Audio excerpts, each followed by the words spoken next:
We are living in a computer-programmed reality, and the only clue we have to it is when some variable is changed and some alteration in our reality occurs. We would have the overwhelming impression that we were reliving the present, déjà vu, perhaps in precisely the same way, hearing the same words, saying the same words. I submit that these impressions are valid and significant, and I will even say this: such an impression is a clue that at some past time point a variable was changed, reprogrammed as it were, and that because of this an alternative world branched off.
Sorry about that. I got a little sideways here at the beginning of the show. I had to go. I have to now post these shows manually over on Facebook because the little app here inside the state-of-the-art studio over at Blog Talk Radio has some limitations now when it comes to being able to fire up the social media. I'm usually able to go in and click a little box that says Twitter, Blog Talk Radio, Facebook.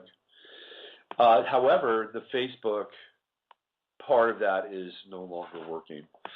So I have to go into Facebook and manually take care of this, which I did. Now, it's a little bit tricky because, well, I have to do it manually. We've been so accustomed now to automation, haven't we? That we just take these things for granted. And we have to take that extra little step in order to get it together and make our technology work. Anyway, this is Robert Phoenix, and right now I'm talking on Facebook with William. So here we go. Let me know if I should call in. Yes, please call in. So we're going to get William Stickevers on here in just a moment, and it'll be a good show. He's got it together. He knows his stuff, especially when it comes to the economy and all that, what we're doing right now. Let me do this. Let me play a little bit of music, and I got to get him the number and all that stuff. Let me play a little bit of music, and then in the next few minutes or so, we'll bring William on. Let me play a little. How about a little Dictators, shall we? Let's play some Dictators. This is Science Gone Too Far, one of my favorite bands from the 1970s, fronted by Handsome Dick Manitoba, the Dictators.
That was The Dictator, Science Gone Too Far, from the album Manifest Destiny. Somebody says you don't sound well, your breathing is not good.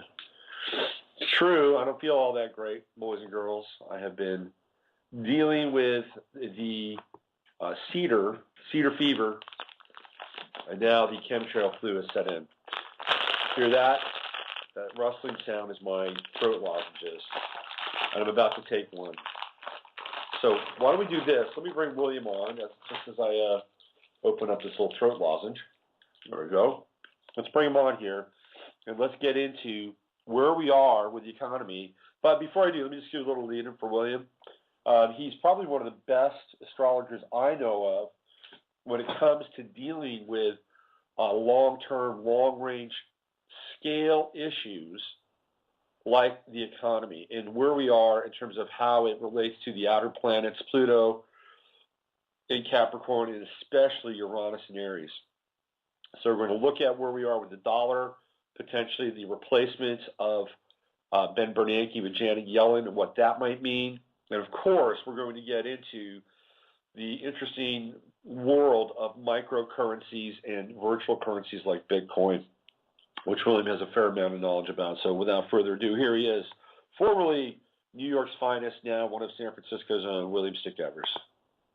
Hi, Robert. Great to be here. Thanks for having me again. Thank you for coming on. It's always enlightening and energetic when you call in. So, hey, tell us now that you moved from New York and you're living in San Francisco. How long have you been there now?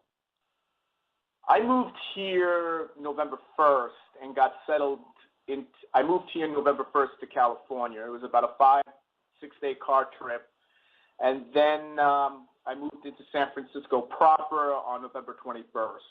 Right. So it's been nearly a couple months. It's been a slow but steady transition. So, what was going on in your chart when you were making this move? A number of things. I think the most telling thing was Uranus was right on my sun. So Uranus crossed my sun for the last time. Yeah. By mid-May, early June 2012, and it was very clear for me it was time to pick up and head west. So it's also part of recreating yourself, a new image and vision Correct. and version of William. So just give us some impressions of what you are picking up there in San Francisco, because I've spent a lot of time there. I live there. I have my own insights and biases, but I'd love to hear what you think of that area with fresh eyes. Well, in some ways it's very similar to New York. It's very progressive. People are very they're very friendly. They're very polite. I think a little more polite than New Yorkers. More laid back, less aggressive. I would say that in general, it's a place where business and technology, certainly environmentalism, seems to predominate. I would also say that the city is going through a major change. I could see what happened in New York about 8 to 5 years ago is happening now, with the emergence of more IT companies coming in, and real estate prices and cost of living skyrocketing, which is forcing out multi-generation natives of San Francisco. That happened about the time when I moved into New York City in 1999-2000 during the dot-com boom. So I think it's very interesting. The astrological community here seems to be a little bit more open-minded than the New York astrological community, especially in regards to mundane astrology. On the downside, I happen to think that a lot of people in the Bay Area live in a bubble, very much like Manhattanites. They have not been affected that much by the 2008 recession, and they certainly believe that bubble is going to continue, and I would even say a majority of the astrologers continue to believe that bubble will continue as well. That's something I would like to talk about today. I think it's also interesting that the emergence of Litecoin occurred within the Bay Area, and as a number of other coins, which we're going to talk about later, of course. But I believe that the emergence of a new currency system is going to be centered from the Silicon Valley Bay Area, San Francisco area. We're going to see more of that activity take place.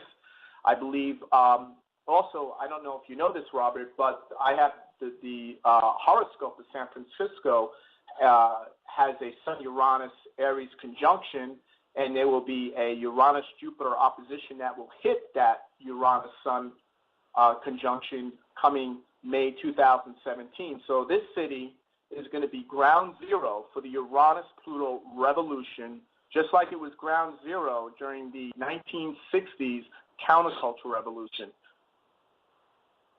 Could you also see that as being a seismic event, William, like an earthquake? That's certainly possible. I looked at the correlation of that event in May 2017 to the great San Francisco earthquake in 1906. Mm-hmm. So I saw there's very similar correlations to that. I would have to say that I'm not a specialist in earthquakes or seismic or seismology.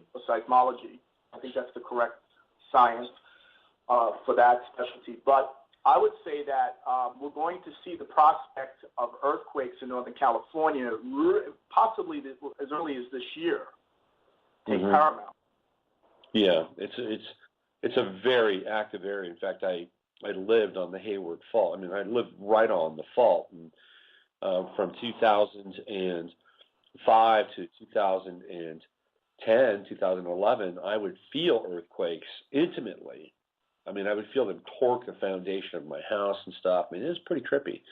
So if you're not used to it, if you haven't been through it, you'll have an interesting time. Absolutely. Let's get into the money thing. February is looking like a pretty big month because, number one, we're going to see a new head of the Fed. That's Janet Yellen, and she has a very different economic theory and economic view than Bernanke does. Bernanke was probably more closely aligned with the neocon establishment, and Yellen is more aligned with the neocon establishment. And they have a different economic policy and a different economic agenda. In some ways, the neocons are, in a strange, perverted way, closer to free markets and libertarians. But the neo-libs are much more invested in a centralized government, a deeply centralized government that looks a lot more like socialism, communism. So we've got Yellen coming in, and then, of course, we're dealing with the debt ceiling limit again, which comes around in February, right? Correct. What have you looked at in terms of that time? Well, let me tell you what I see. I look at the Fed Reserve Operations horoscope November 16th, 1914. Yeah. Washington, D.C. I look at that time when the Fed became operative, and the exact time for that, by the way, would be 9 a.m. And when I look at that, looking at that horoscope, you see a sun at 23 degrees Scorpio and a moon in 8 degrees Scorpio. And as of today, the sun is within 2 degrees of conjuncting that sun. That is an indication to me, and pretty much on the day that Janet Yellen will be sworn in and made the operation chief of the Fed, Saturn will be directly on the sun by transit. Right. So that all being said, also, by the way, just as a secondary issue, Uranus-Pluto will be squaring and opposing the MC-IC axis of that chart. Now, to me, that points out that Yellen is going to be putting the squeeze on quantitative easing and probably doing a series of successive pullbacks by 10 billion, 20 billion, 30 billion on the quantitative measures that have accelerated up to 85 billion. In fact, I heard our quantitative easing from other sources is more like 125 billion. So we're going to see the Fed pull back, and as soon as that occurs, you're going to see interest rates spike somewhere, based on my calculations and sources, somewhere between 5 to 8%. Now, people are saying 3 to 5%. I think it's going to be somewhere between 5 and 8%. It may get as high as 8 and then sort of calm down and level off around somewhere between 5 and 6%. When that happens, then you will begin to see a major disruptions with the currency, especially with the dollar, with all the currencies, the dollar in particular. And that will begin major volatility with the ongoing equities market, which is still very much in a bullish momentum mode. Does that make sense? Absolutely. Hold on a second here. Somebody is calling in here, unfortunately. Did not turn my cell phone off. So 5 to 8% is really significant. Big time. Big time. I believe we're going to see enforced. Well, first of all, I believe we're moving into if you don't believe we're in a recession and you sort of bought into the fact of a recovery, even though there's certainly no evidence of that, we're certainly going to go into recession again. And for those who believe, which I do, that we've been in a recession, that we'll be moving into the terrain of depression. So I believe this year is the watershed year where we go from recession to depression. Well, I believe the rising of those rates, William, looks a lot like in some form of, enforced austerity. It's the new austerity. That's correct. And you're going to see what happened in Cyprus, and this is very much related to Bitcoin and cryptocurrencies and gold and silver and any type of commodity that holds intrinsic value, is going to become paramount and come into more focus this year, especially as capital controls get invoked and where government austerity is put into place. And we'll see the run-up of, we'll see something very similar to the Cypriot banking crisis of March 13, except this time it won't be limited to one bank, because there's a number of banks that are over-leveraged on the derivative markets. Should interest rates spike up the way we're seeing it right now, it's very possible JP Morgan, or more in particular, Deutsche Bank, will not be able to cover the margin spreads on their interest rate sensitive derivatives. If that is the case, we are seeing a meltdown of enormous magnitude, the possibility of an even greater meltdown than we saw with the Lehman crisis in September 2008. I'm having just a brief glance at Yellen's chart. It's just through the ephemeris, the solar chart, and she is a Leo sun. She was born August 13th, 1946. Looks to me like she has an Aquarian moon. Now check this out. She has Mercury in Leo, Venus in Libra, Mars in Libra, Jupiter in Libra, Saturn in Leo, Gemini, or Uranus in Gemini, Neptune in Libra, and Pluto in Leo. There is not one planet in there that has anything to do with water or earth. This is somebody who is potentially extremely out of touch with the physical and emotional components of the decisions that she could be making. This is a really combustible chart. Now, she may try to be fair with all that Libra in her chart, but I am very concerned that this person has no earth or no water whatsoever in the chart. Well, I don't think she's going to be able to handle what's going to happen. I think what's going to happen is they're going to pull back on the quantitative easing. because they know they're destroying the currency. But at the same time that they do that, the banks will begin to buckle because interest rates will shoot up and the derivative swap margins won't be able to be covered. You'll see an escalating situation. You'll see like London blue whales occurring all over the place, except it won't be relegated to just one investment bank, but all 15 worldwide. And what's going to happen is Yellen's going to have to backpedal and start reintroducing, they'll call it something else, Operation Twist 2 or whatever. Because, look, here's the facts, Robert.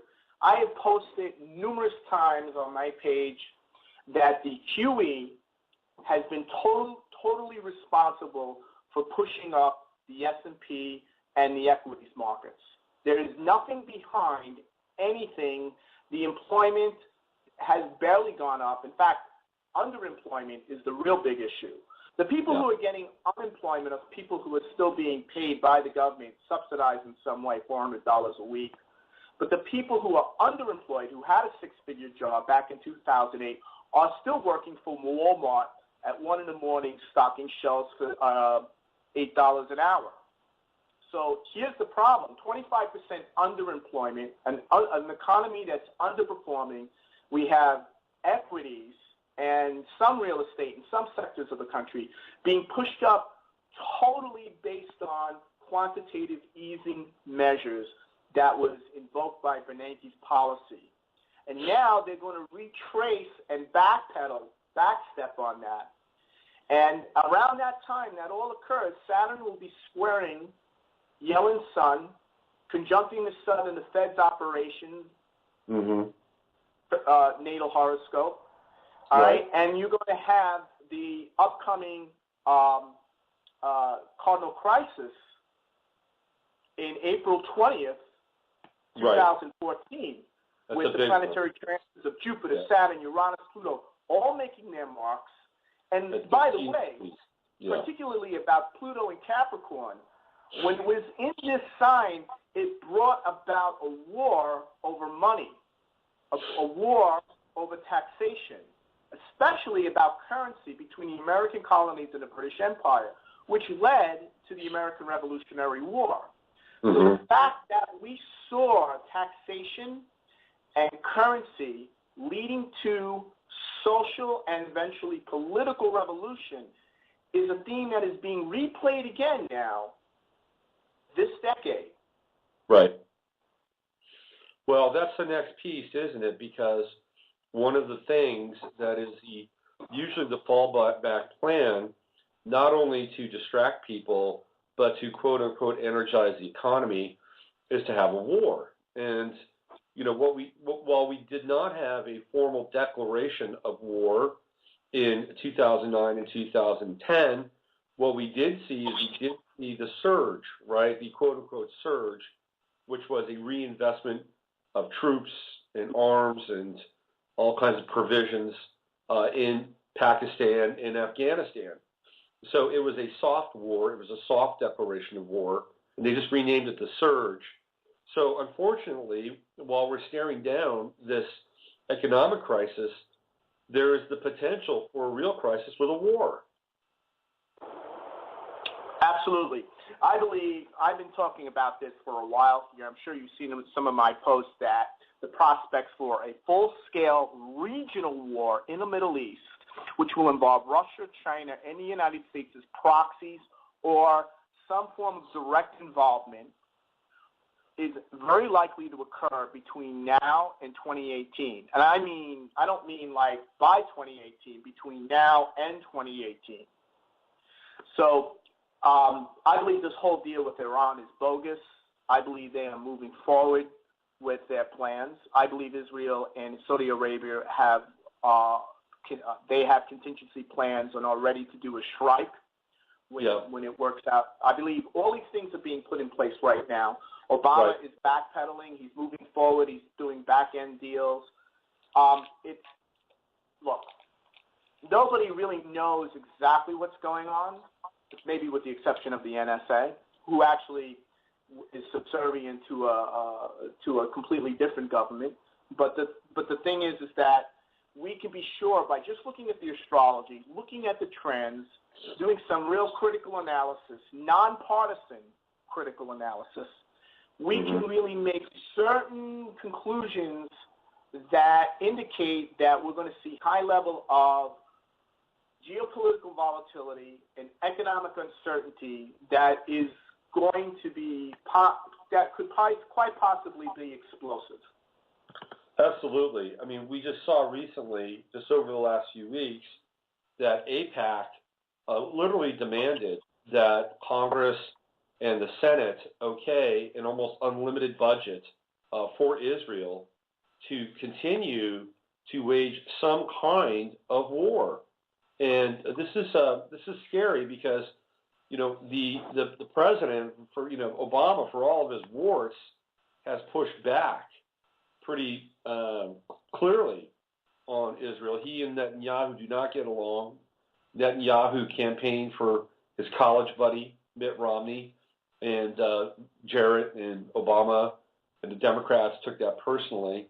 One of the things that I'm looking at here with Israel's chart, you know, Israel's a Scorpio rising, so Saturn is moving through its first house, and by the end of 2014, we're talking around November, Saturn will square the Israel-Mars in Leo, up in the 10th house. And to me, that's a major square, that they will feel like they will be forced to do something, that their pride, their Leo ego is kind of on the line. So I would say probably towards October. I would say October 2014, when that Saturn square hits Israel's Mars and Leo. I think that is probably the most volatile time that we're looking at with this, because also Israel is a Taurus sun, and Saturn will be opposing. In fact, it's opposing that sun right now, but it'll come back around again after it goes retrograde and direct one more time. It'll oppose it for the third time, the last time. So this is something that I think is, you know, that really merits some attention and some awareness.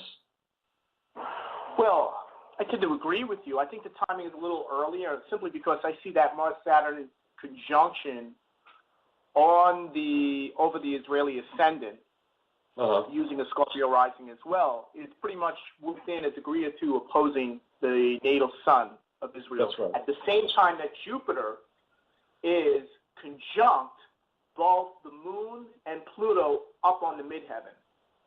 So if Israel is going to do something very big and bad that can unravel things in the Middle East, it'll certainly be about that time, whether it's a policy change, a decision to strike, an announcement to strike.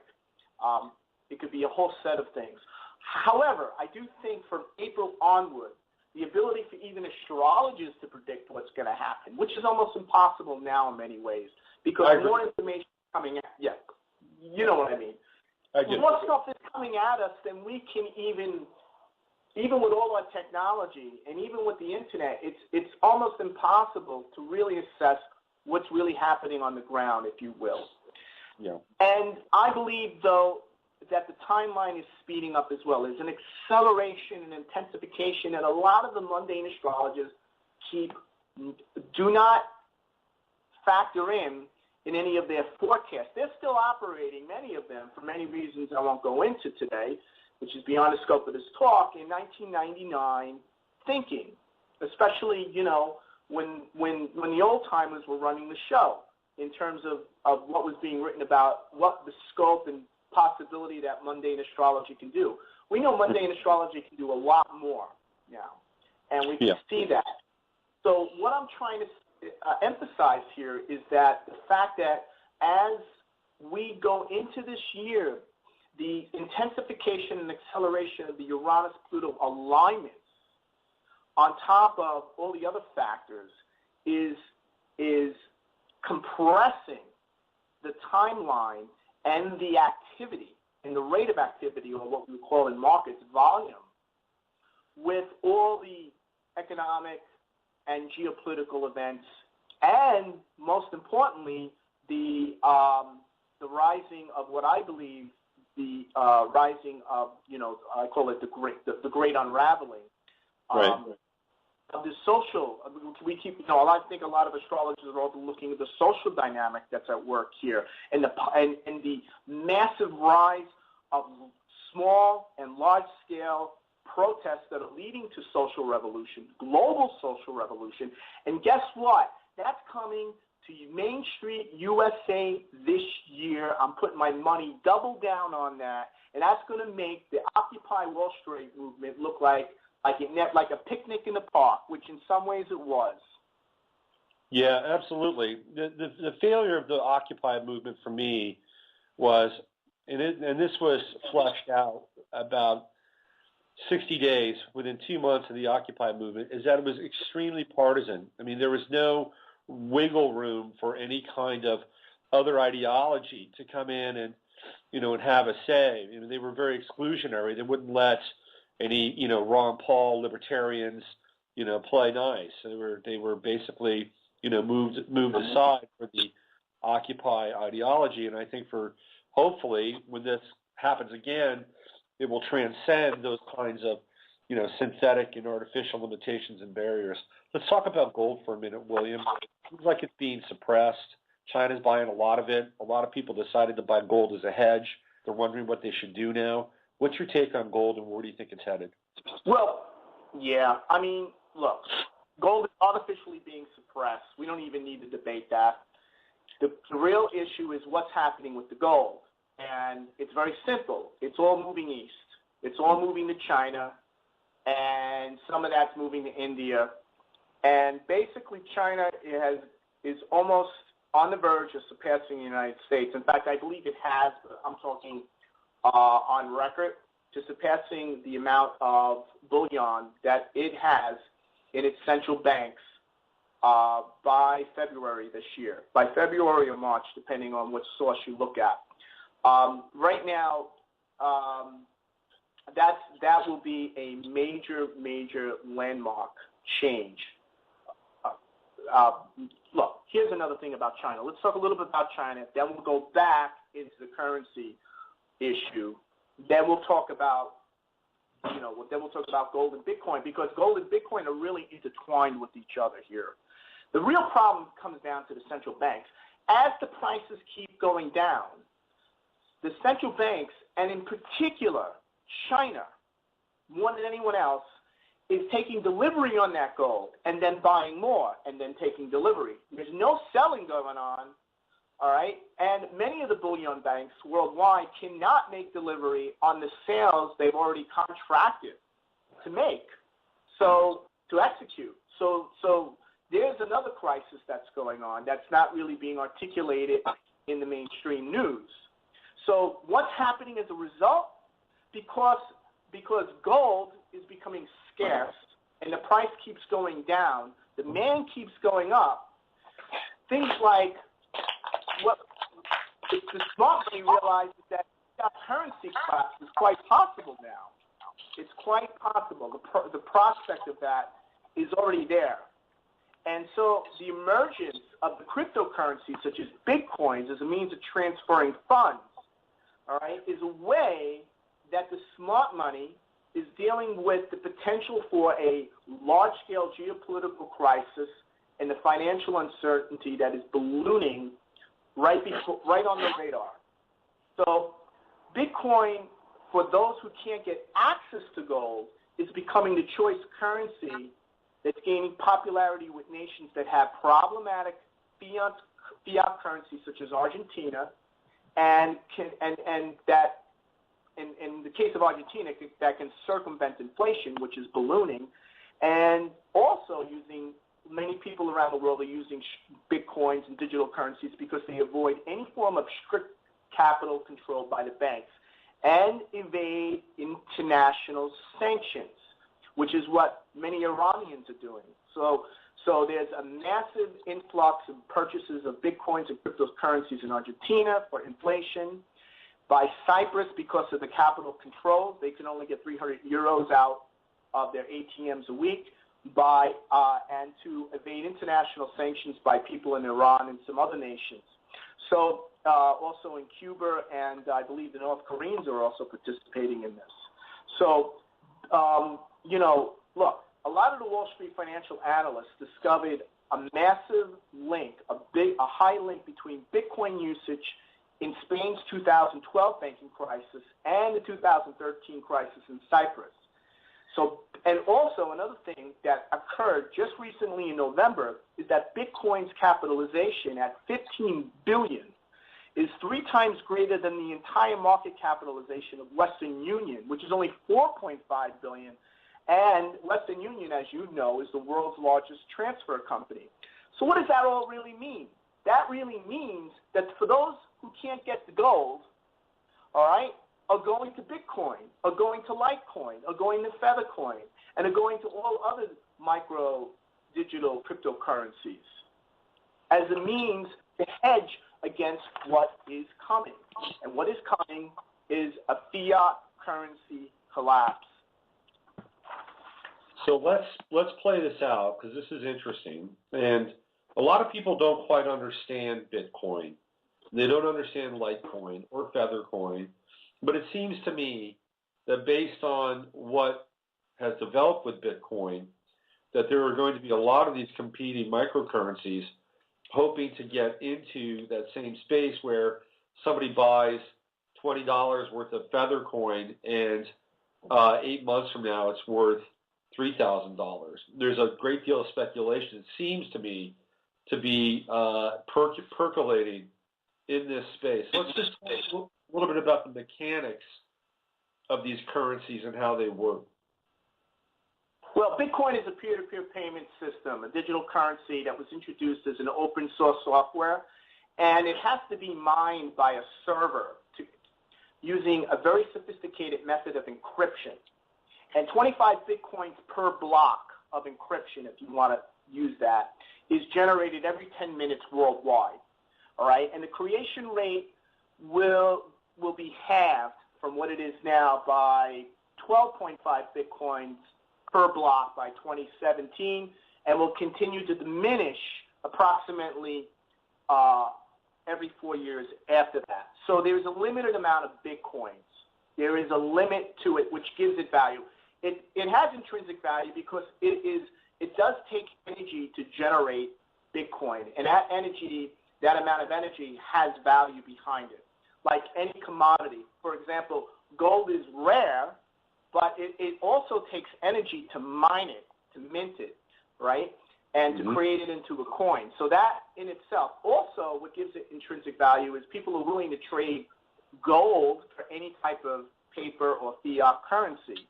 What also gives Bitcoin, similar to gold, intrinsic value are people are willing to trade it with each other to swap goods and services via the internet. So, it's very much, now one of the things about Bitcoin that makes it very Uranus-Pluto is the fact that on January 3rd, 2009, the first bit block was generated. I have that. If you want that chart, I'll give it to you. Are you interested? Yeah, sure. Okay, let me pull it up. So it was, let me pull it up here in my funds. Give me 1 second. Sorry. Delay. Bitcoin. And I'll give you the charts for Litecoin as well. So the Bitcoin was January, actually, exactly the exact time was January 4th, 2009 in Tokyo at 3:15 a.m. Okay. Okay? So now what's interesting about that chart is that you have a Uranus-Pluto square going on. You have the sun at 13 degrees of Capricorn. 13 degrees of Capricorn. So you have an idea of what's happening. That's where we're having this cardinal cross in April. Correcto mundo. Yeah. Now, here's the thing. Let me just tell you some things about it. I don't want to go too deep into the mechanics behind Bitcoin, but it's something, all you need to do is you can apply for a digital wallet through a host of sites, and that digital wallet is yours, and it's all for free. And 44% of the online cryptocurrency users are self-identified as libertarians. Not necessarily libertarian party, but just libertarians. There's something very libertine about the use of a free market currency. Now, here's a few things, which I may be repeating myself here, but I want to get this straight out for the listeners. So the thing about Bitcoin as an alternative to gold and silver, all right, is that it's not controlled by a government or a central bank. So so the Fed can't keep printing more and more and inflate its way out of trouble. That's one of the things people love about it. It's a decentralized currency that has intrinsic value. It is mined just like gold, all right? And people do trade with it. Bitcoin isn't taxed, so you can hide it from your income. You can hide income. You could take $10,000, put a Bitcoin, and you can take $10,000 and move it into Bitcoin, all right? And the government won't know or be able to trade. More is what you get. Hello? Yeah, I'm here. Okay. All right. Something just interfered with that. Yeah, that was weird. I just got that interference. All right? So basically, you can hide your income from the government if you want to. I'm not suggesting that. I don't want to get anyone in trouble, but people are doing that. They love the way its value is reflected based on pure supply and demand. There's no way Bitcoin, like gold, can be manipulated by the COMEX market. There's just no way.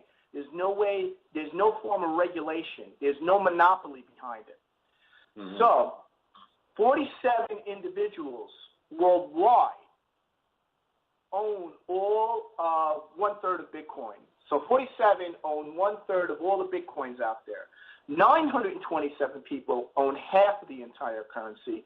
And then there are over 1 million Bitcoin holders, me being one of them, which is the vast majority, own just, somewhere between 10 and 100 coins.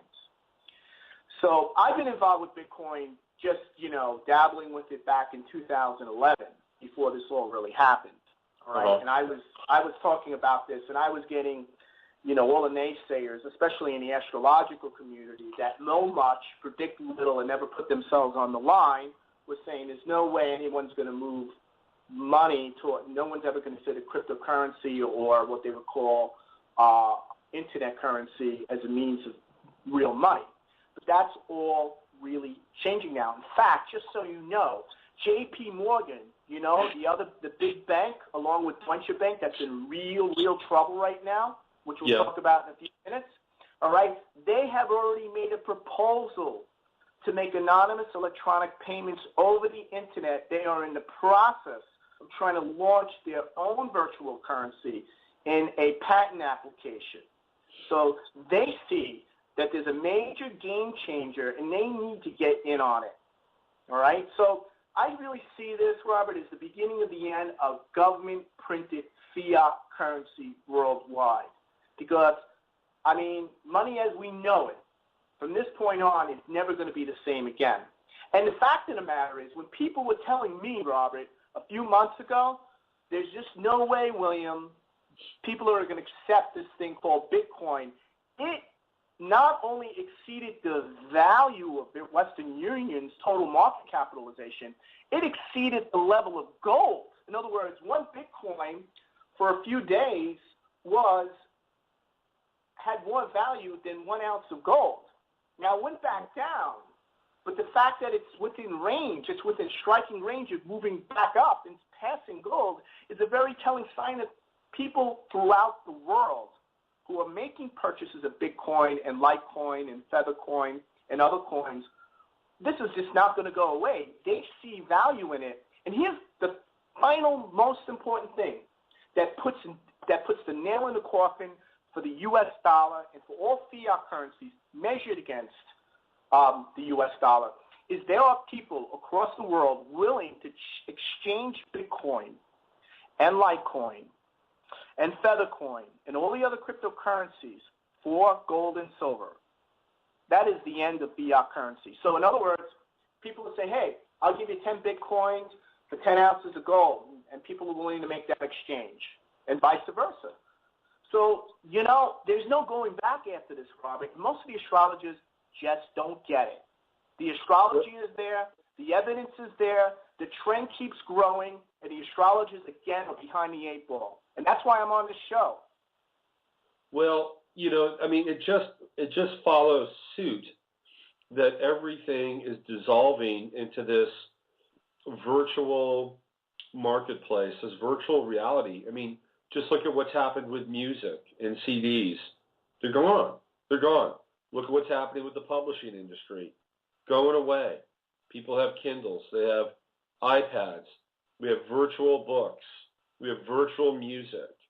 And virtual money is the next domain. It's part of the process here of moving away from the physical world in a lot of ways. And it has some sad connotations on some level, but on other levels, it can be actually quite liberating. The only thing that I feel about this as a caveat, William, is that the government or the governments of the world will try to create their own centralized Bitcoinian currency and replace all the various currencies on the planet, and as a result, probably wipe out these microcurrencies, by the way.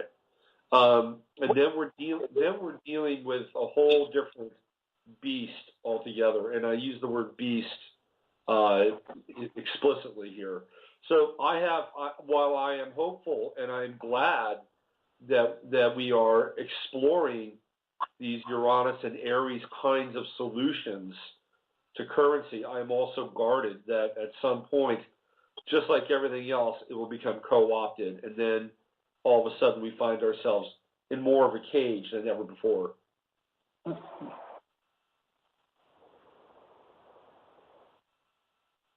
you there? Yeah, I'm listening. Listen, yeah. I totally hear you, and I've heard that argument. Here's the thing. First of all, governments are much closer. Governments are destabilizing worldwide, including this government.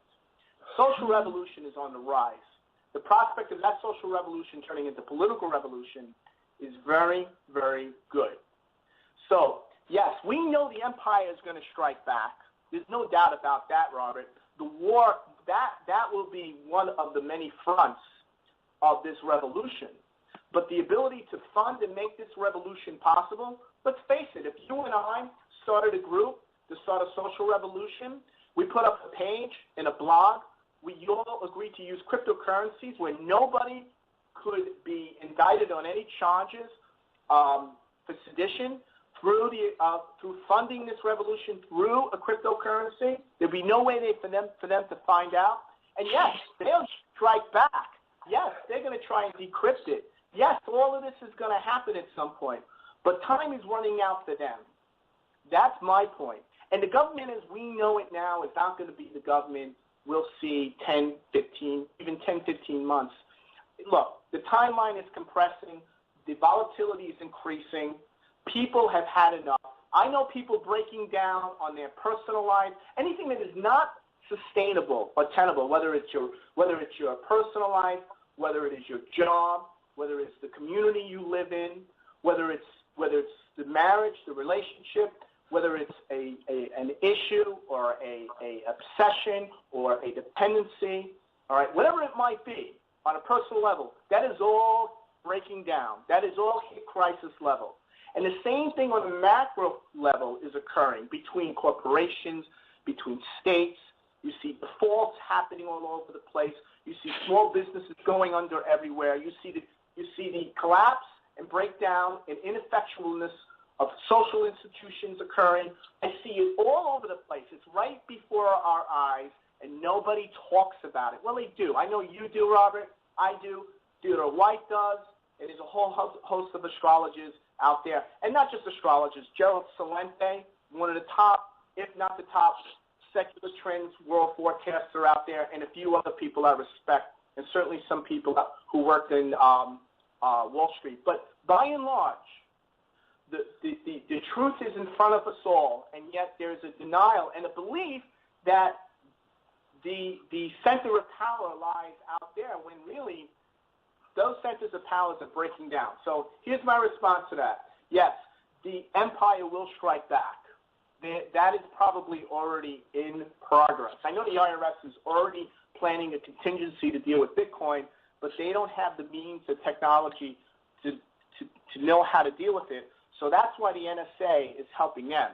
All right, the NSA is working on encryption, anti-encryption technologies, which they will provide to the IRS. However, that has not occurred yet. That transfer of technology and means has not occurred, but they are working on it. But between now and then, I believe the instability, states breaking away, government, losing more and more control. We're going to see a big doozy happen in November 2014 where both parties have egg on their face. I don't just think it's going to be the Republicans or the Democrats. I believe this is the end of the two-party system just as much as it's the end of the fiat currency system, just as it's the end of newspapers, just as it's the end of cable television, just as it's the end of any form of television, ordinary television, commercial-driven television. I believe it's the end of many things and the emergence of all these new things. And I believe there's no going back this year. This is the watershed year when it really all happens. It feels that way. I mean, it certainly has gotten off to a very intense start for a lot of people. One of the things that I've been tracking, which is kind of along the lines of these virtual currencies, I don't know if you have been following, what Peter Thiel is doing and trying to set up his, kind of Xanadu at sea. And then you have Larry Ellison buying Molokai. You really have a lot of these silicon barons wanting to break away from, being tied down by either taxation or some form of government restriction. They want to be more free in terms of how they can live their lives and manage their resources.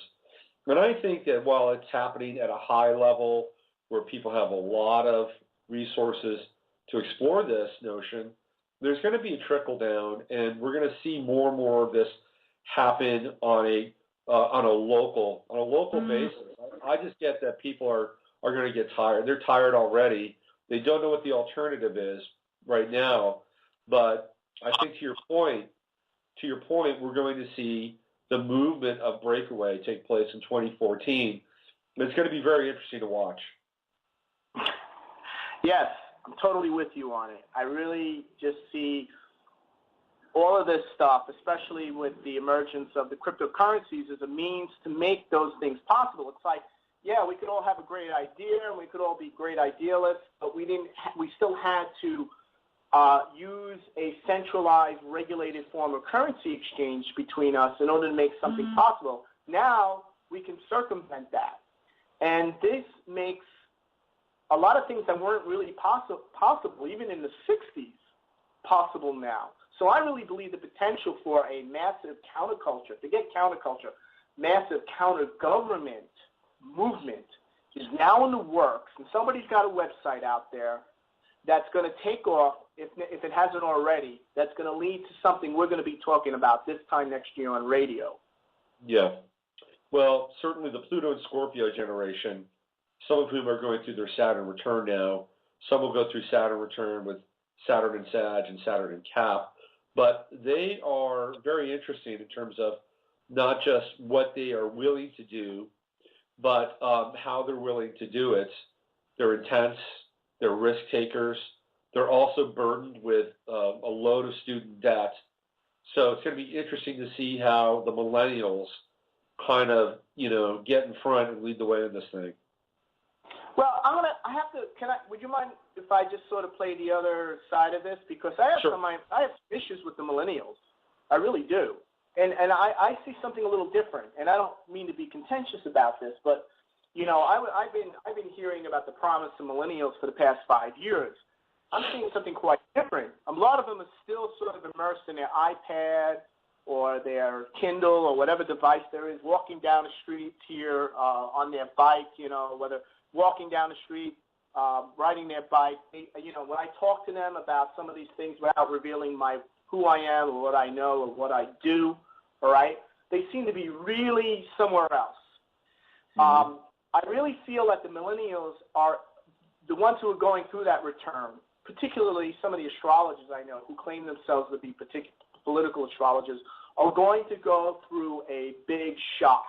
I believe that they will emerge more so as a unified force in 2015.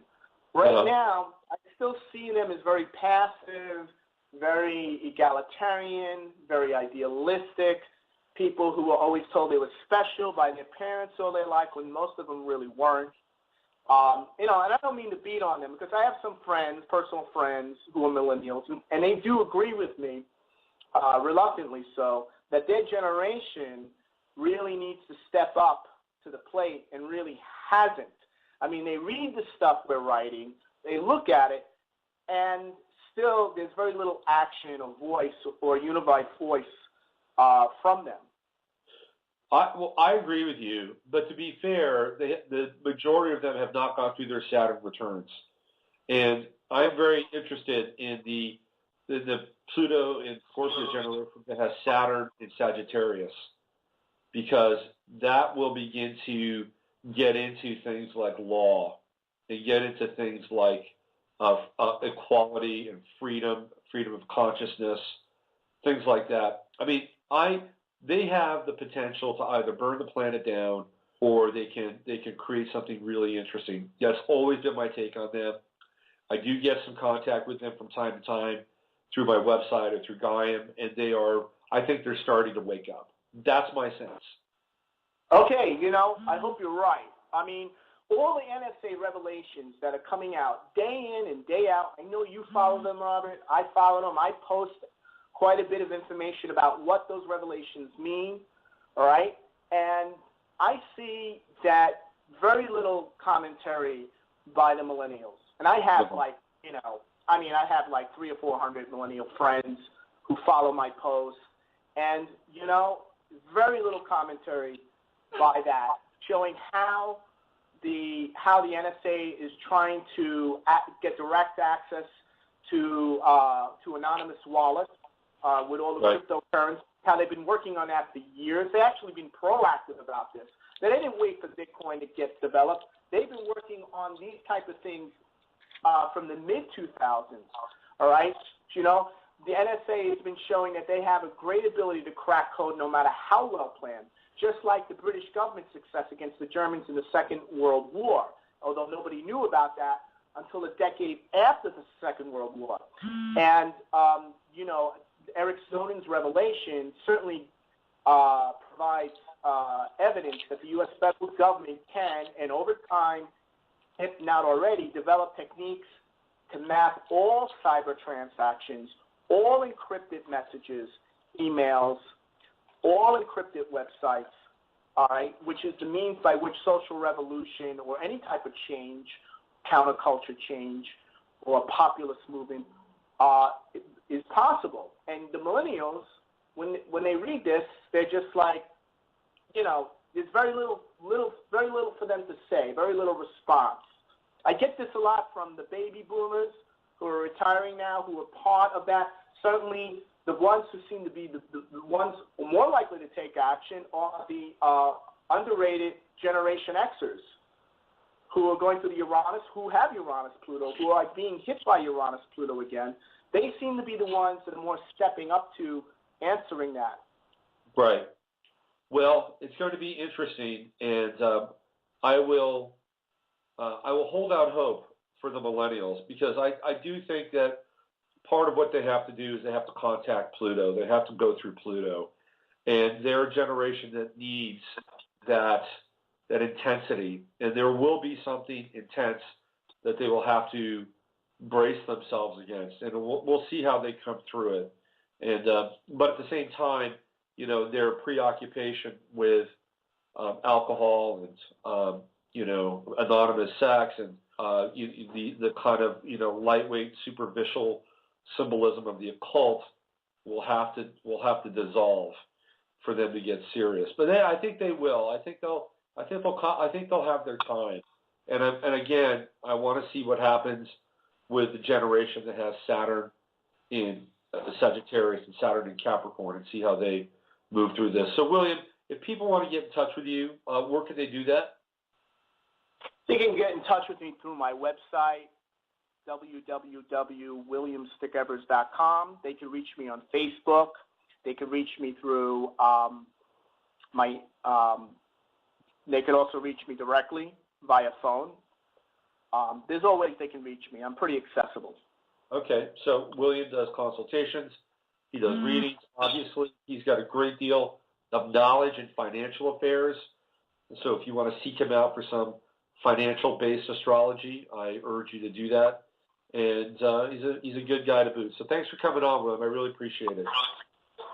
Robert, thank you for having me, and I really appreciate these type of discussions because, folks, I'm going to tell you, very few radio shows, very few hosts are willing to have the type of depth, controversy, and provocative discussions we're having now about what's going on in the world, what's really going on in the world, and what trends are really being played out here.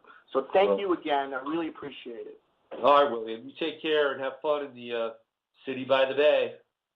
Okay, you got it. Take care. All right. Bye-bye. That is William Stickevers, astrologer. You can go to williamstickevers.com and find out more about what he does. And if you are interested, I'm sure you'd even do this, if you're interested in learning about financial astrology, William might even be willing to teach you. There's a whole other angle there. So thank you again, William, for coming on. Okay, so what we're going to do now is we're going to shift gears a little bit. I'm going to come back. I'm going to play some music, and I'm going to come back, and I'm going to do some readings, some live readings. Although I have been peeping the chat room, it seems like there's quite a few live readings going on today in the chat room.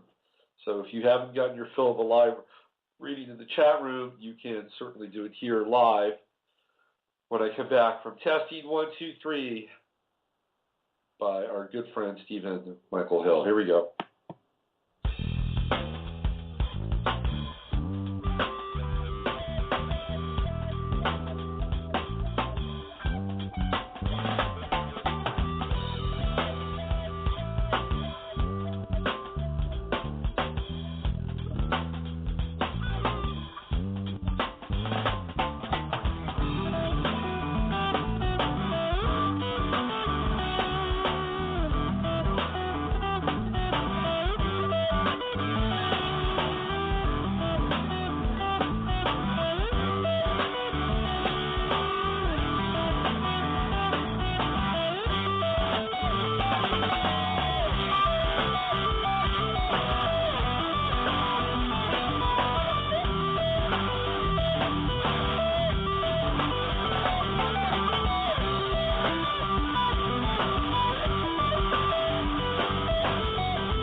That was smoking.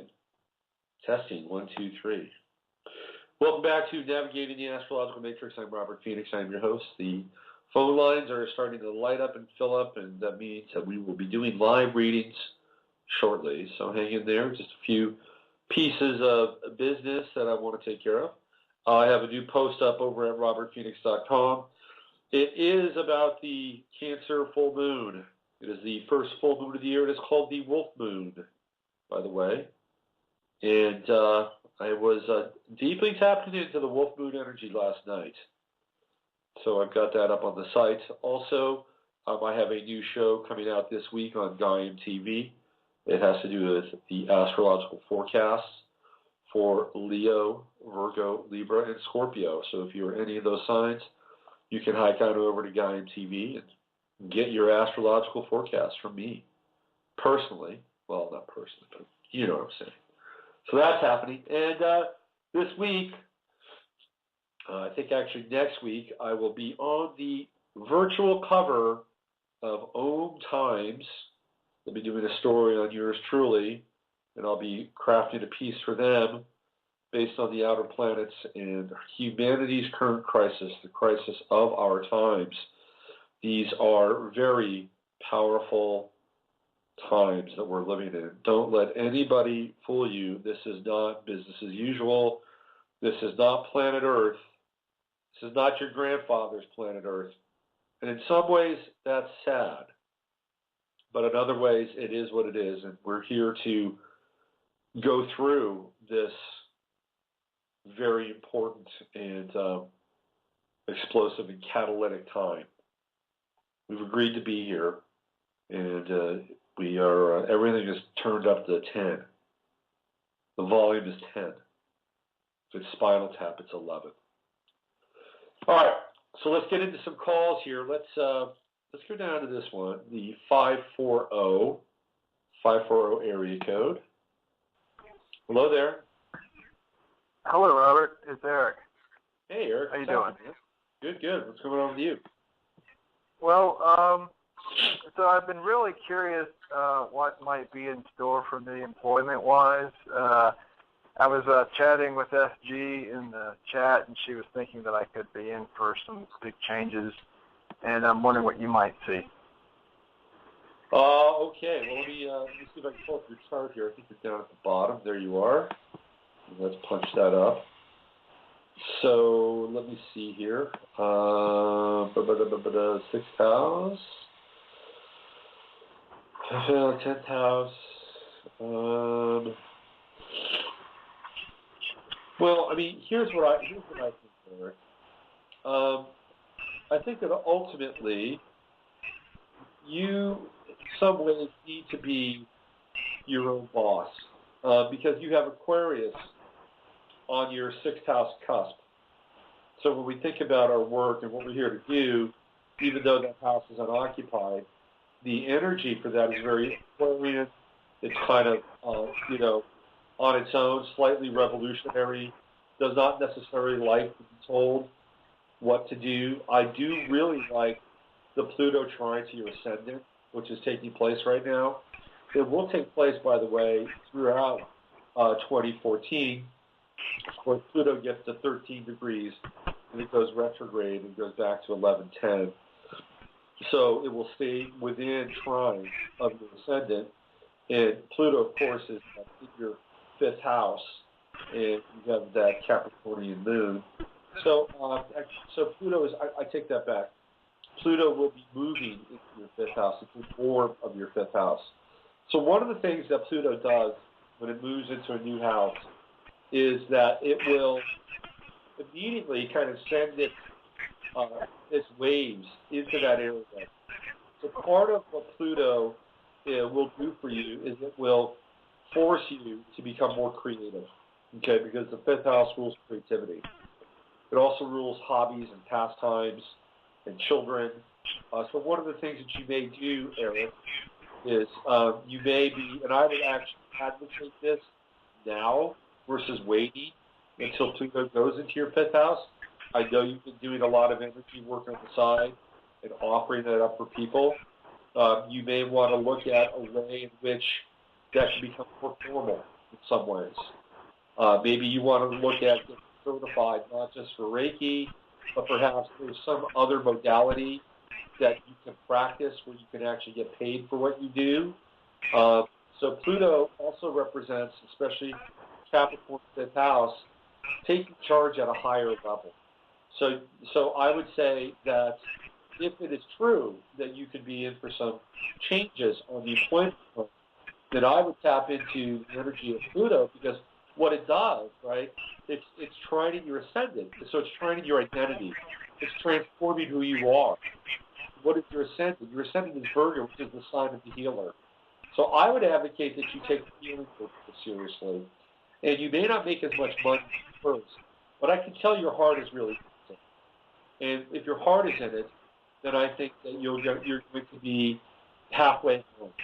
So I would look for something that I could get certified in, that I could actually make money in, and I can begin to start to practice this on the side so I can get paid. So that if indeed something does take place, it would be a seamless transition, and you're working with the planets instead of against them. I really appreciate that perspective. Do you see anything significant about this particular full moon and the past new moon? Well, the new moon would have been right on your natal moon, right? So you would have had, so your natal moon is at Capricorn 26, so the new moon would have been very close to that. And you've got that opposition with Saturn in your chart, Saturn in Cancer, 26 degrees.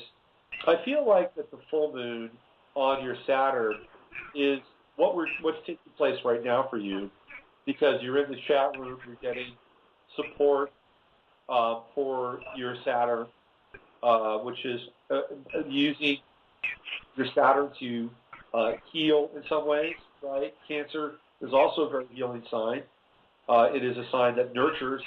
So you got nurturing in the 11th house in the chat room, and you're having kind of a reification of that here with this full moon on your Saturn.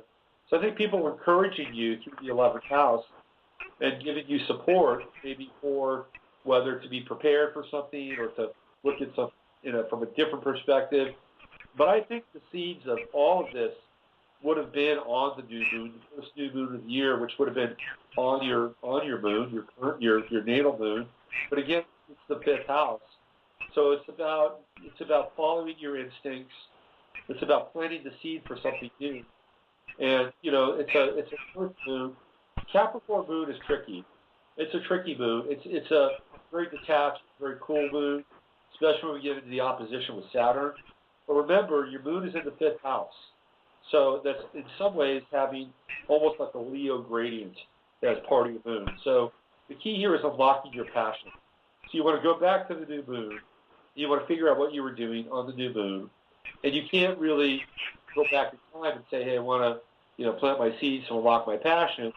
But I think through observation and perception and awareness, you might be able to locate where you were and latch onto a feeling or perception or a vibration that might have been important to you. And then you can kind of resurrect that. Maybe you can move it back up to the 11th house where this full moon can illuminate it. So there you go. That's my take on that. Thanks so much, Robert. Hey, you're welcome, and best of luck, and you're going to be fine, man. Don't worry about it, okay? Okay. And by the way, I don't know, I did send you a little healing yesterday. I hope it made some difference, but I hope you're feeling better. Well, thanks, Eric. I appreciate it. And I think it did. I think it probably helped me from going into a full-blown flu mode, so I appreciate that. Thank you. All right. Thanks so much. Take good care. Let's move on. Let's go to this, I think it's a Skype line. Hello there. Oh, Hello? hi, Robert. Hi. I was listening to the show, if I could, via the telephone. Oh, okay. Who is this? I'm just Diane from California, one of your regulars who thinks you're great and so informative. Thank you for Hi. listening. So now that we're talking, do you just want to listen, or do you want me to look at your chart? Well, if you want to look at my chart today, I would love it. April 30, 1953 at 11:20 a.m. in Philadelphia. All right, hold on a second here. Let me just. I may be sneezing a few times along the way, so please forgive me. Okay, April 30th. 1953. God bless. April 30th, 1953. Philadelphia. 11:20 a.m. Philadelphia.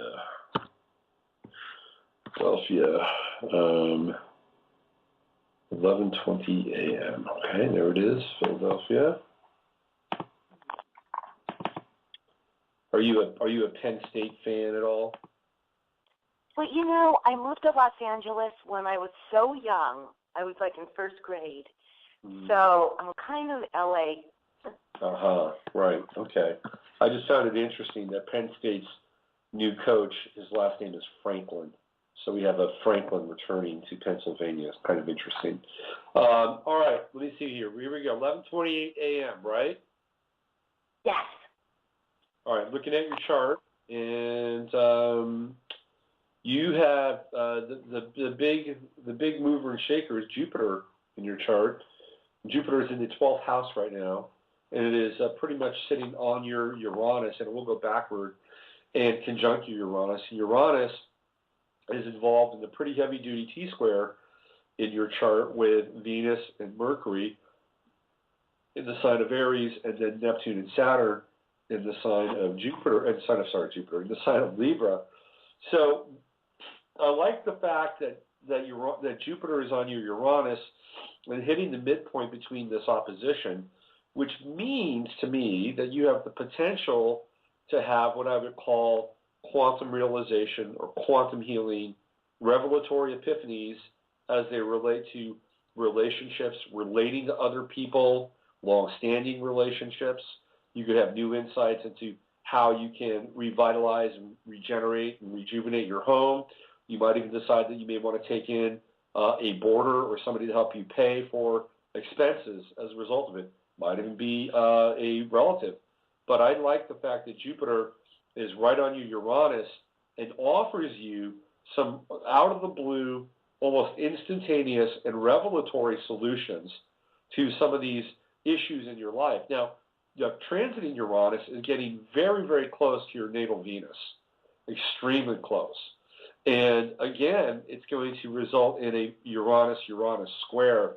So I would say that your relationship area or zone in your life is going to be up for wholesale change, that there's going to be life quakes as it results to relationships in your life. But I think ultimately, as a result of this, it's all about being liberated and more free than ever before, because Uranus is going to make a dramatic entrance into your 10th house.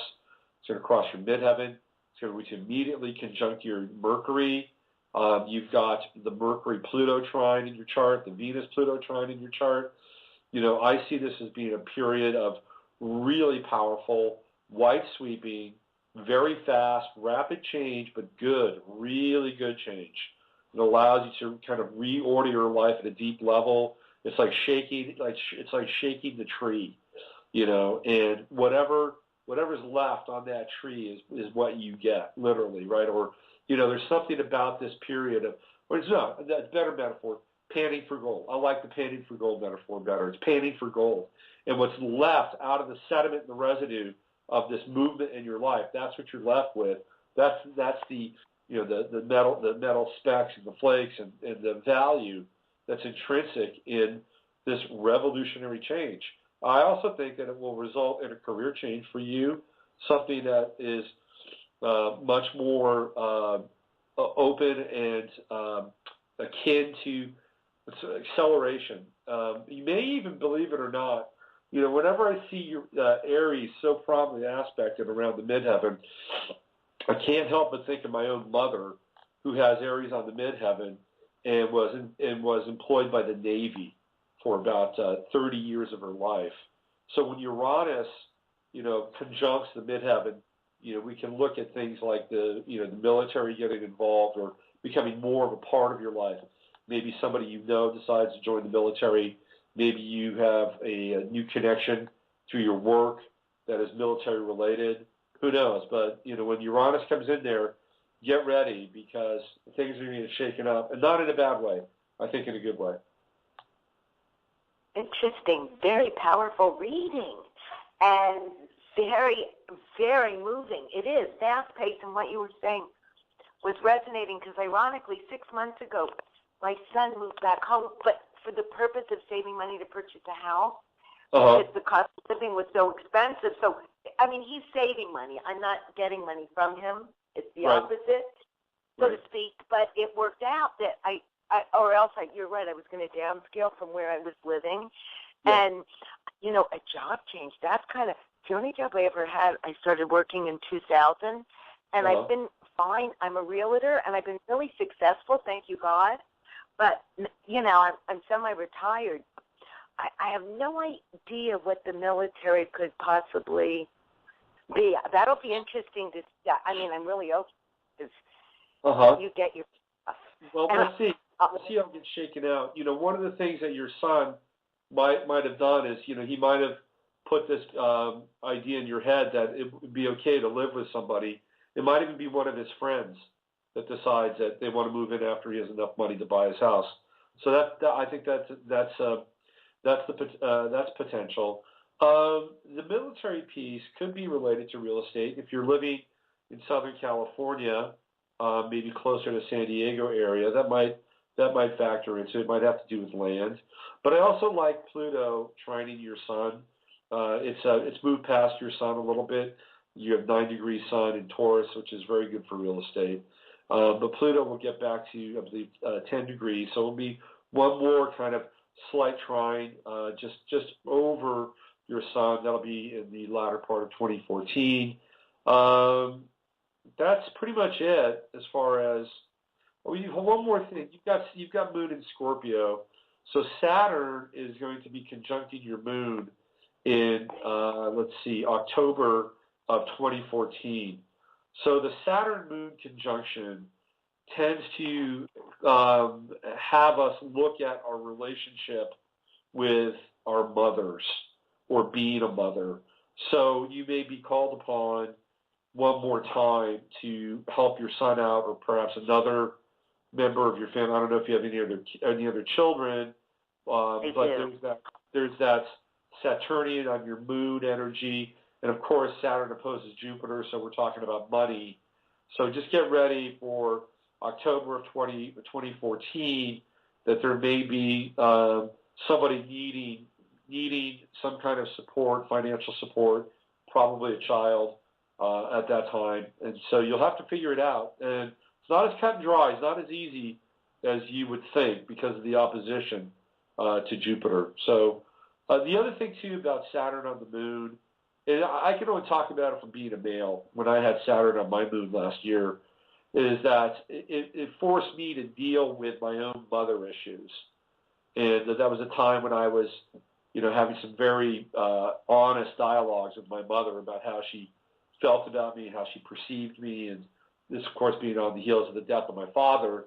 So you'll be going through that in your own way. It may not be your own mom, but you may be re-examining your role as a mother and how well you've done or haven't done, or you may be working with other people or having some contact with other people who are questioning their roles as mothers and looking at their children and how well they've done or haven't done.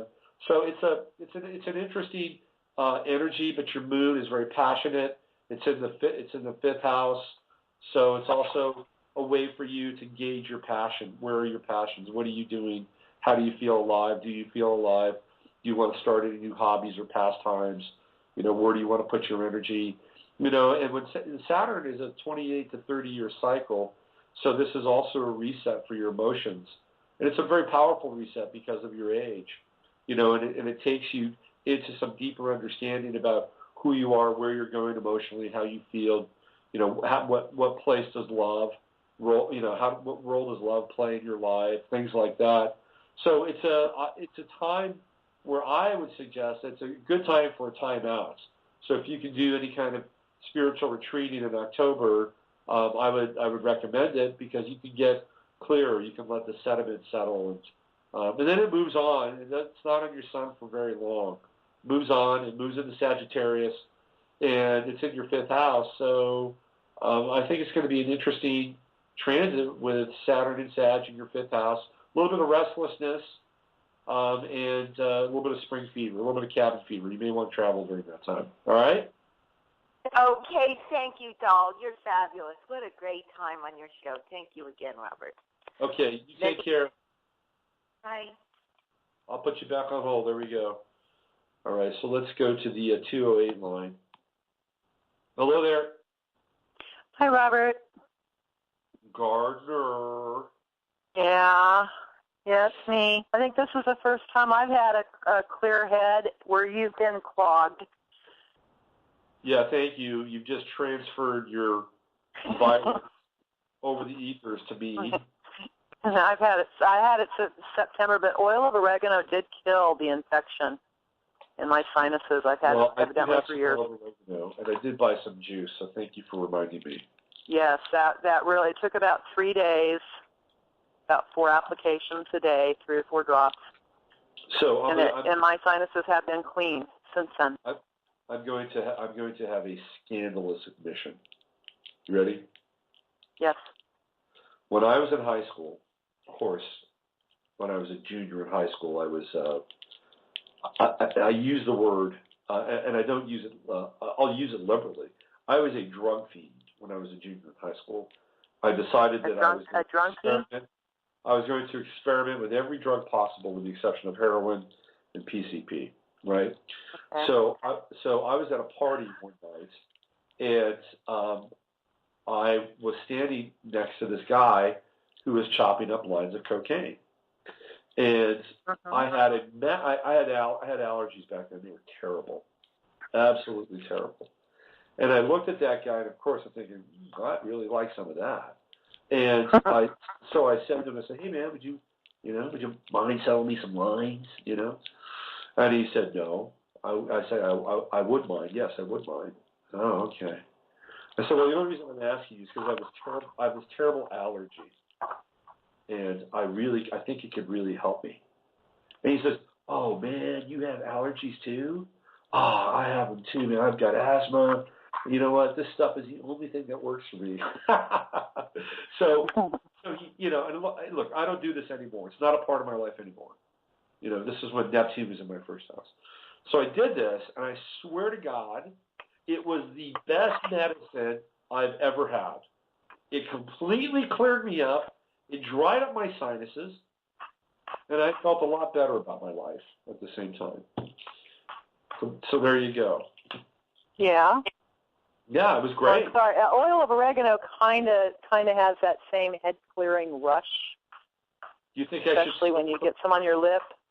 Should I snort some oil of oregano? What do you think? I don't know. I think if you just put some underneath your nostrils, it would burn it out of everything. That might be a good idea. I might do that. I don't know. That stuff is hot. I could just see it now, though. I'd be on Yahoo News. Man dies Man on fire. Oil of oregano into his brain. So I'm going to pass on that. All right, what's going on with you? You're here. What's happening? Okay, well, this is interesting.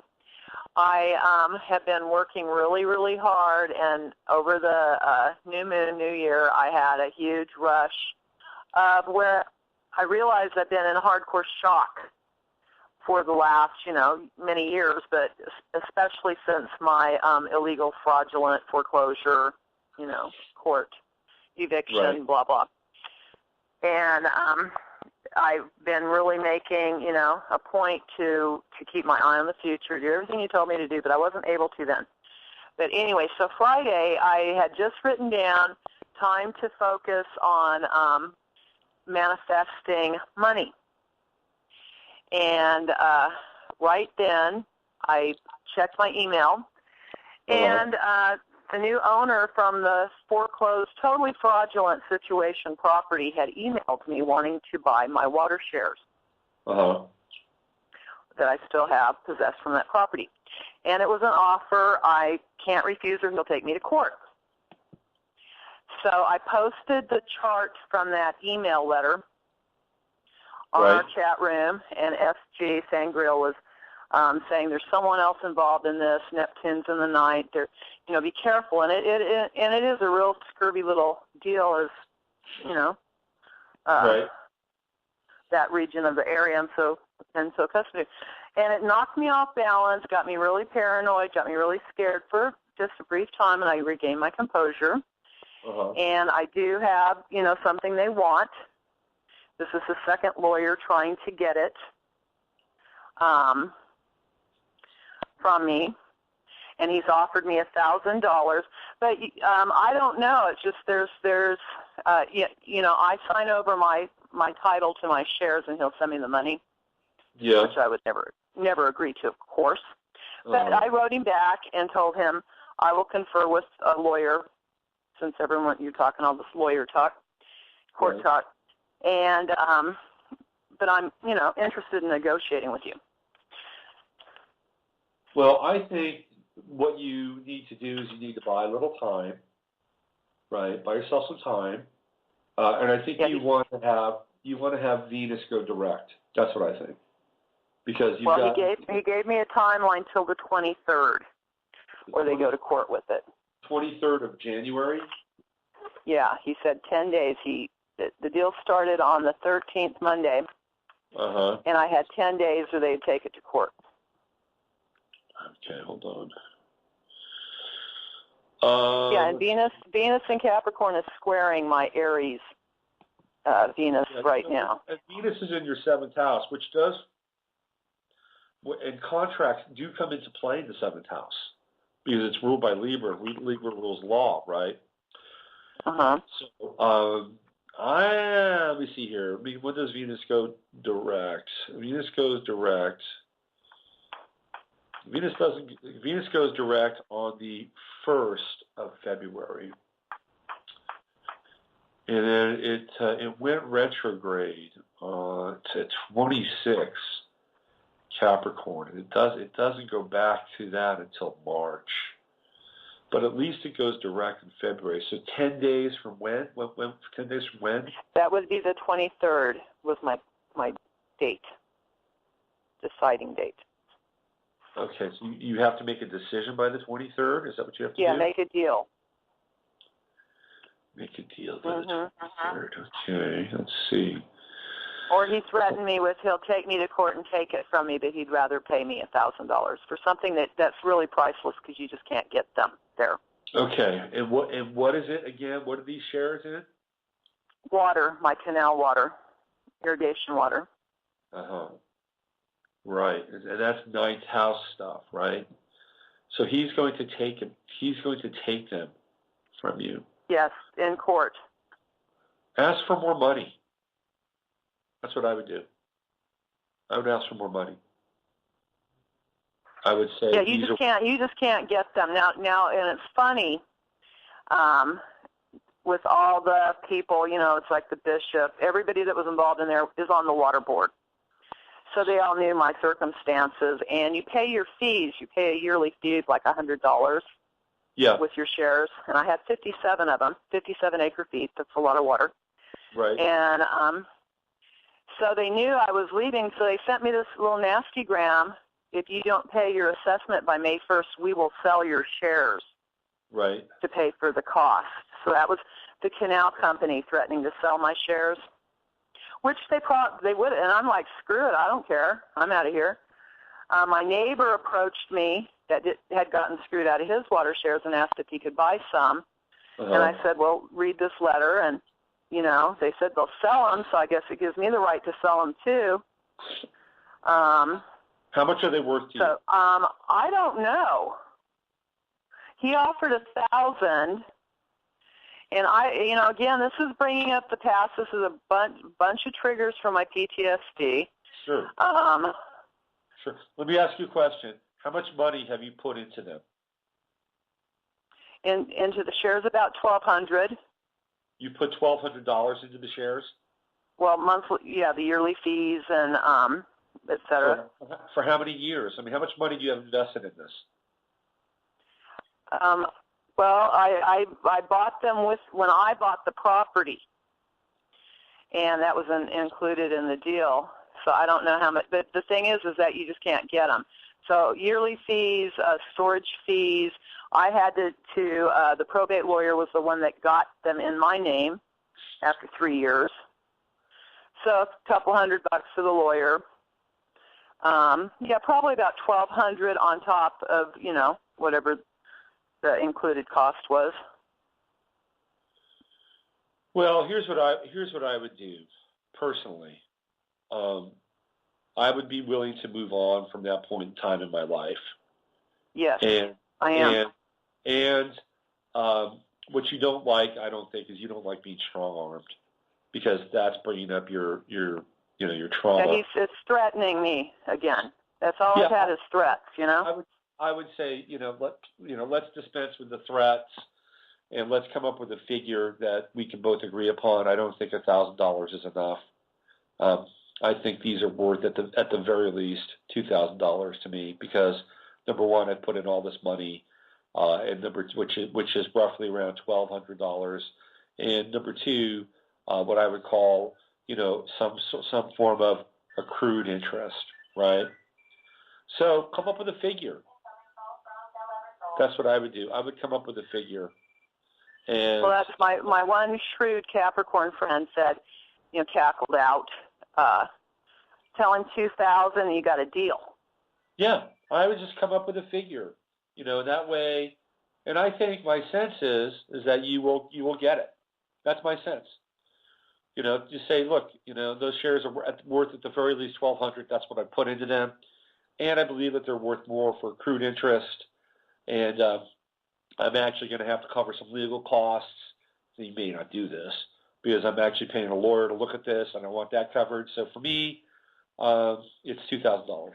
Now he may say no, and he may negotiate you down, and you may get $1,500, but you've made an extra $500, and you've moved on, and you've done it on your terms, which is, I think, what you want to do anyway.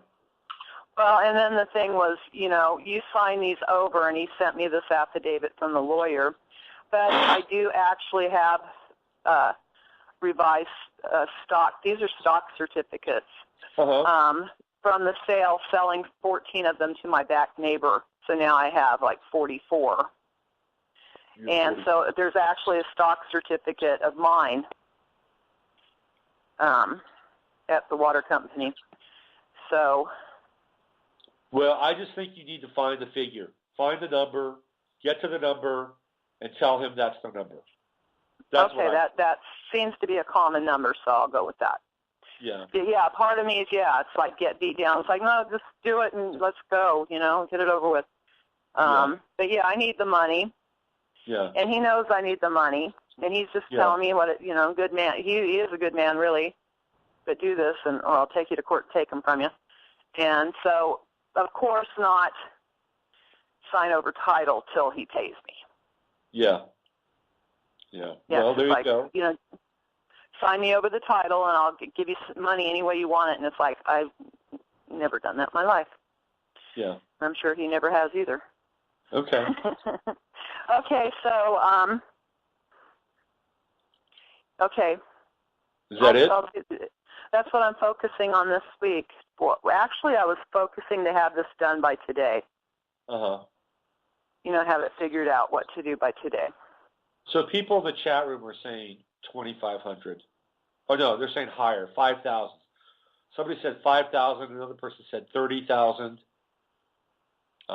You're going to have to come up with a figure, but I would certainly not sell them for 1,000.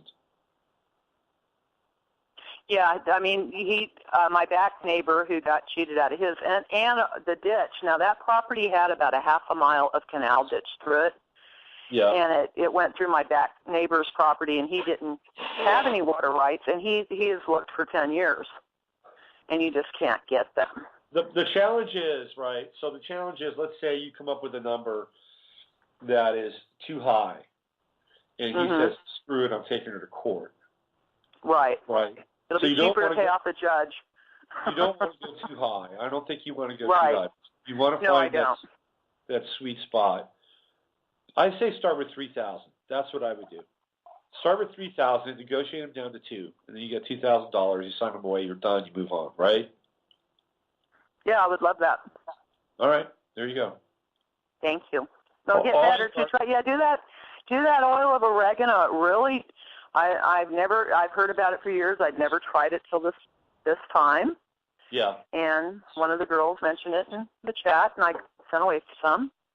And I've used about a third of a bottle. It seems like I have to do it again about every 5 or 6 days. I'll do a round of 2 or 3 days of it. But my sinuses have never been clear. So I must have had a pretty good little bacterial sinus condition, which I thought, and it is from chemtrails. I've gotten it from direct, heavy chemtrailing 2 times now. Well, we all know I have no doubt in my mind. Right. Yeah, so absolutely. so yes, do that because it starts out you have the same kind of sneezing. It can hurt your kidneys sneezing that hard. Yeah. No, I'll tackle this. This is all new. And drinking a gallon of. I started the distilled water too. Whenever Weber was on, and so I've been doing about a gallon a day. I don't do a gallon. I have about 3 distilled sessions a day. I have 1 in the morning. I always do distilled water with lemon and chlorophyll. It's a great chelator. Highly recommend it to people. First thing in the morning, do that, and then your first elimination of the day will be with that, and you'll be able to eliminate any kinds of metals that you don't want swimming around there. I also do it at night as well before I go to bed, so you can work on you don't just drink it as your beverage all day. I have been, and I think that's what's really helped me. I feel better than I have in years. Yeah. But it was funny. I mean, it was like, I'm fully grounded. I'm getting ready for the full moon. Let's focus on, materializing some money. And that email popped up instantly. So the time is getting quicker. This is not the first time this has happened. Right. And to have any payback from that place, I mean, I put about $150,000 into that place. Right. So, and this man scooped it up for $150,000. A very, very suspicious deal. So, I do need the money. Okay, I will. Yeah. I think 2,000 sounds good to me. Start with 3. 3. Okay. 2. Yeah. All right. Okay. Good deal. Bye, partner.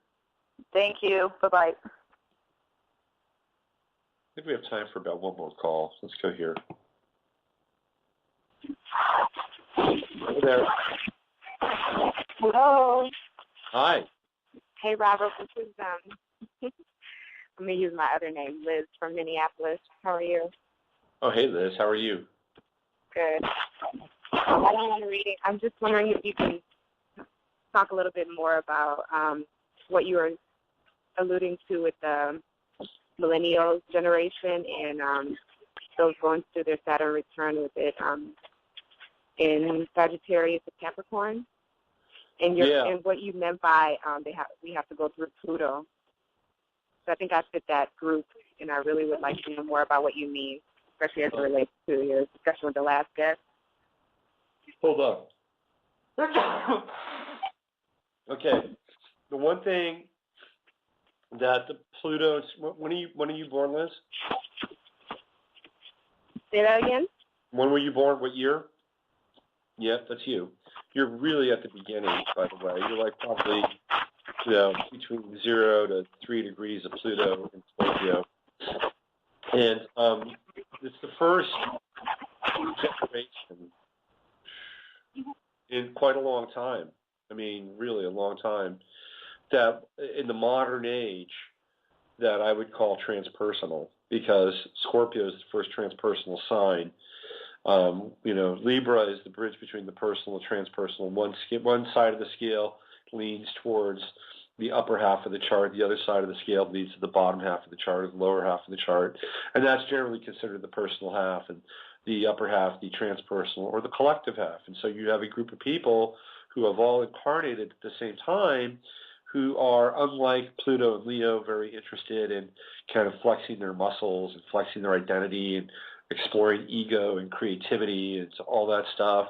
And then you have the Pluto and Virgo people who are trying to understand the notion of work and health and body and the order and the perfection of the body and finding meaning in work. And then you have Pluto and Libra people who are trying to figure out who they are in relationship to another person, and so these are all fairly personal kinds of relationships with Pluto.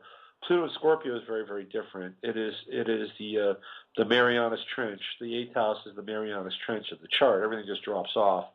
And what happens with the Pluto and Scorpio generations is that they have more of a collective mindset. They think more as one.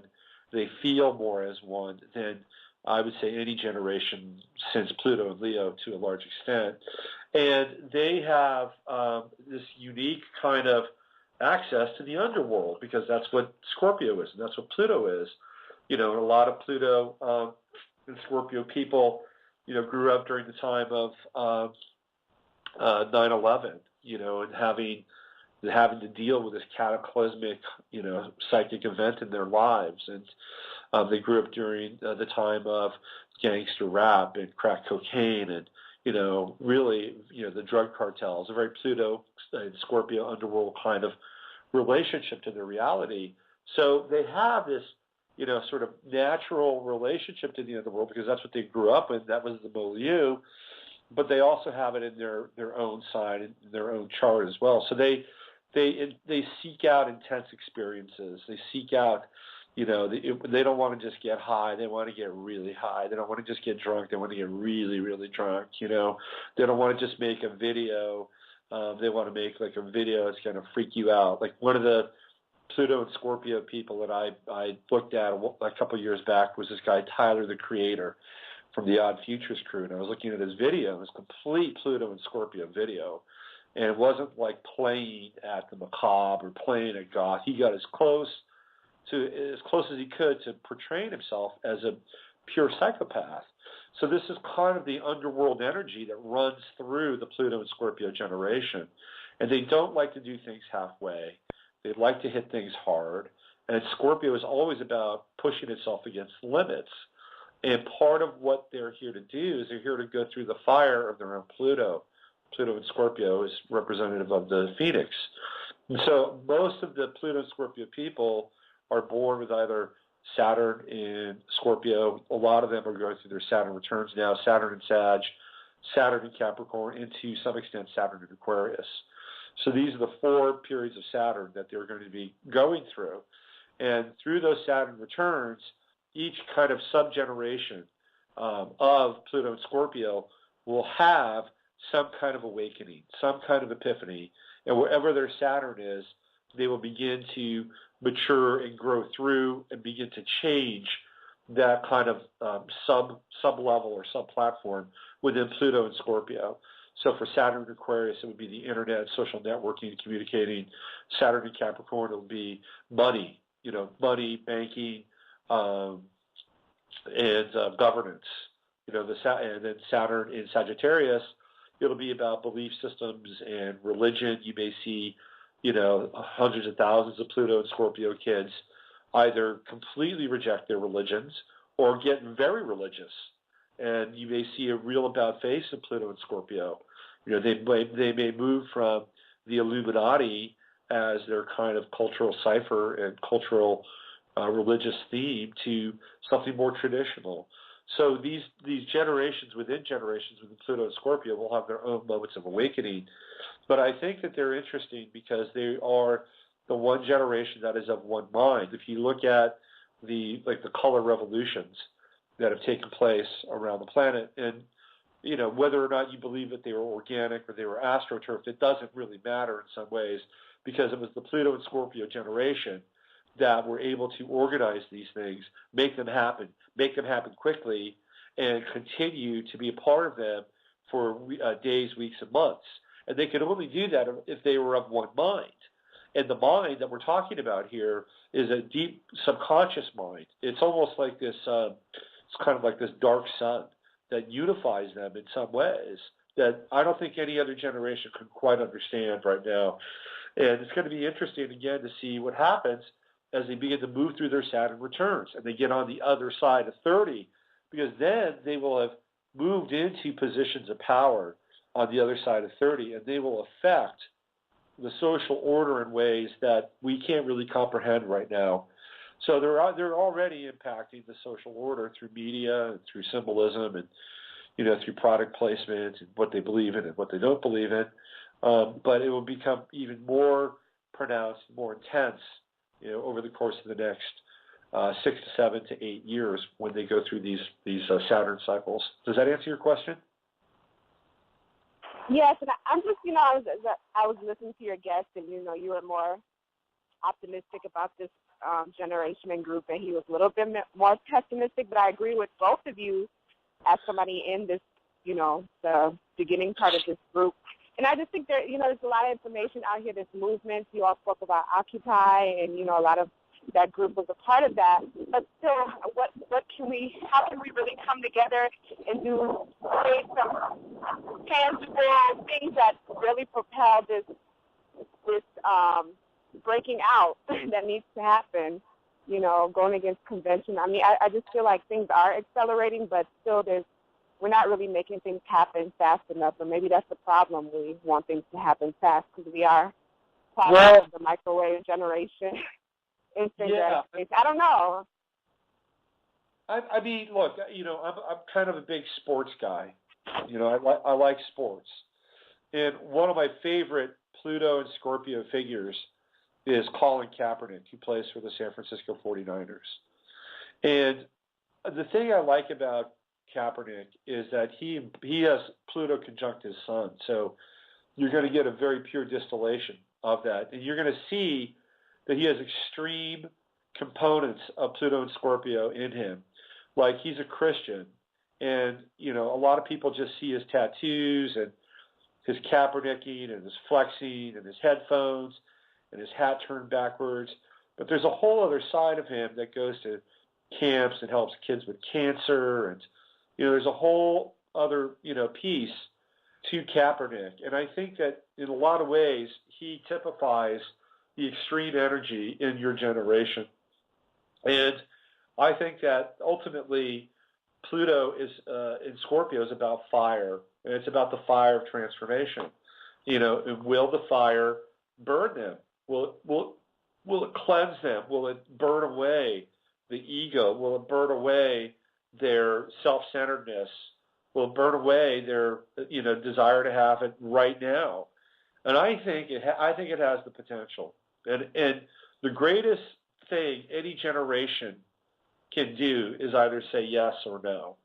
And I think that Pluto and Scorpio has a greater preponderance of saying no than any other generation before it. And that could be, no, we are not buying this. No, we are going to grow our own food, and screw you. We'll see how this plays out.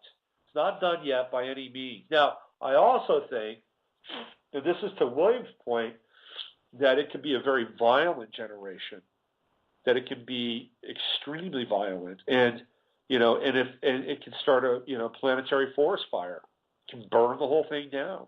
That's part of the fire as well. So we'll see how it plays out. Obviously, when Pluto's involved, there are figures that emerge who have Pluto in Scorpio, and we'll see them. We'll see who comes out of the mix. Maybe Mark Zuckerberg might have been an early Pluto and Scorpio person. I don't know. I have to look at his chart, but I'm not forecasting anything great for Mark Zuckerberg. But we'll just have to see. And again, we've got at least 3 subgenerations of Saturn to go through with Pluto and Scorpio. So I don't think the final act is written by any means. Okay, thank you. We'll see what happens, like you said. We will see. And let me just say with this one more thing about this generation. I know people in Silicon Valley who've been in Silicon Valley since the mid to late 90s, when a lot of the Pluto and Leo, Pluto and Virgo people began to populate Silicon Valley. The Pluto and Scorpio kids are in Silicon Valley now, and and she sees them. They have very different values. They are much more willing to sell anything on the internet for money, and that includes surveillance, privacy. They're into space mining. They've got a whole different kind of paradigm that has nothing to do with kind of this more egalitarian and utopian version of the internet. Much more willing to use the internet and software and all these tools for their own gain, their own power, and their own compensation. So it's going to be interesting to see how that gets played out as well. All right. I agree. I'm really going to follow this Bitcoin thing. All right. Well, we're going to say goodbye. Well, thank you for calling in, okay? Thank you. All right. But that's it, boys and girls, the end of the show. I'll be back Friday with the Friday Forecast. Use your head to discern what's real, your heart to say what's possible. Thanks again to William Stickevers, today's guest. Find me at robertphoenix.com. Find me at Guy on TV, The 11th House. Find me on Facebook. I'm everywhere. And so are you. Until Friday, here's Philip Dick. We are living in a computer-programmed reality, and the only clue we have to it is when some variable is changed and some alteration in our reality occurs. We would have the overwhelming impression that we were reliving the present, déjà vu, perhaps in precisely the same way, hearing the same words, saying the same words. I submit that these impressions are valid and significant, and I will even say this: such an impression is a clue that at some past time point a variable was changed, reprogrammed as it were, and that because of this an alternative world branched off.